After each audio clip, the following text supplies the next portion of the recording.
What's up, people? You're watching a clip from the WRESTHINGS podcast. Make sure you follow us on Spotify and Apple Podcasts and give us a 5-star review. By the Mandem, for the Mandem. You mentioned Rey Mysterio, yeah? I was actually thinking about this. So I was listening to something that was talking about all the young wrestlers that we saw at Elimination Chamber. Austin Theory, Grayson Waller, Tiffany Stratton, all doing their thing. Mentioned Dominik Mysterio as well. Listen, I want everyone to listen to what I'm going to say. The question, right? Don't jump. Don't rush. Just everyone take time. Just take time. Everyone, listeners, everyone. Like, do you think when it's all said and done, by the time Dominik's career ends, just on the trajectory he's on currently, I know you're going to say, do you think he's going to be a better WWE superstar than Rey Mysterio? It's a great question. Okay. Can That's a real smart, good question.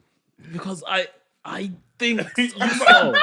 Yes. I'll tell you why. Dominik's character right now, yeah, bro, evolution on another level, Bro. Like, he's so comfortable. Even that boo stuff, I've gone past that now.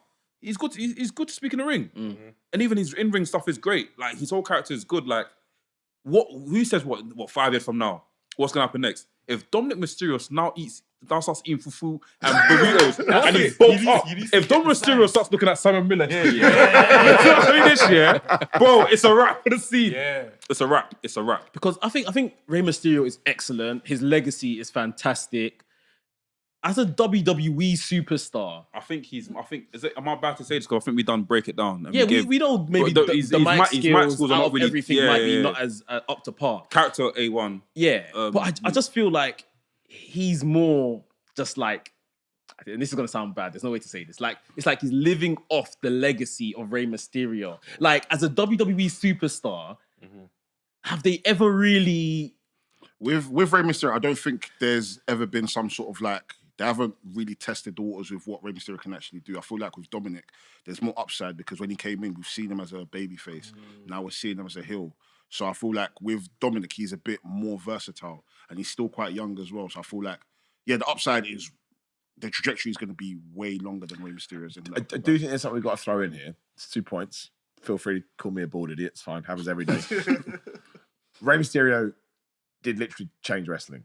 Yeah. So do you know what I mean? Without Rey Mysterio, we don't get 75% of what we're getting today. 85.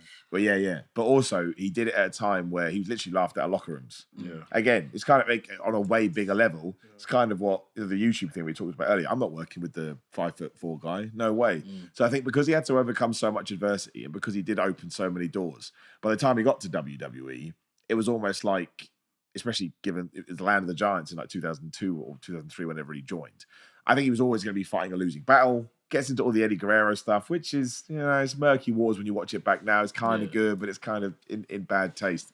And I think the thing with Dominik is, because he's born into the WWE system and because he has proven that he can be an incredible bad guy, I almost think that he can just utilize what's already been presented to him. He doesn't have to open any doors, right? He can literally just focus on being a WWE superstar. Yeah. And I think actually when you look at what a tick box is, I would say, yeah, he does have more than Rey Mysterio. But I think Rey Mysterio, again, had to go through so much other stuff to get there. It's almost like, it's one of those things where it's like you can't have, I mean, and obviously, no, literally you can't because he gave birth to him or helped do so. But you can't have a Dominik without a Rey because Rey had to go do the Mexico stuff. He had to do the WCW stuff. And the Halloween Havoc 1997 match, Rey Mysterio versus Eddie Guerrero. Legendary. It is. And do you know what I mean? So I think it's just that amazing thing where you're 100% right in what you say, but you have to have Rey Mysterio there for even to be a thing. Yeah. And it's, but I would absolutely agree with Dominik Mysterio in terms of what you expect when you turn on a WWE show. And I think that dude's gonna fly, man. I honestly think, like, obviously Rey's, like, just to come off the back of what you just said, Rey's like the bigger wrestling star, will be forever the bigger wrestling star. Well, I think Rey Mysterio could genuinely be the greatest wrestler ever. If you look at because when we do retro ups and downs, right? He's always there. It pops up. 97, he's there. 2004, he's there. 2007, he's there. He's never bad. Yeah. That's what I mean. In many ways, you're like, well, you've got to be considered one of the greatest wrestlers ever. It's Rey crazy. Mysterio is someone I could say has always been consistent. Even if he's not doing what he was doing in the 90s, he's always been able, even in the last 2 years, we've always said on the podcast, like, it doesn't make sense how Rey is still so good. And One of a literally kind, like, everywhere that He he's makes gone it and sound stuff. Even like- original All In, like he was there in the main event as well, wasn't he? Like, yeah. But Dom's 26, and I just feel like he's going places. Within the WWE universe, this is that maybe his dad didn't quite reach, but his dad is obviously just a massive wrestling star. My question is this: obviously, when the Judgment Day stuff is all well and done, are we now seeing Dominik do this thing by himself? That's going to be the biggest Because test. Judgment Day really helps him a lot with Rhea Ripley, Finn, and Damien.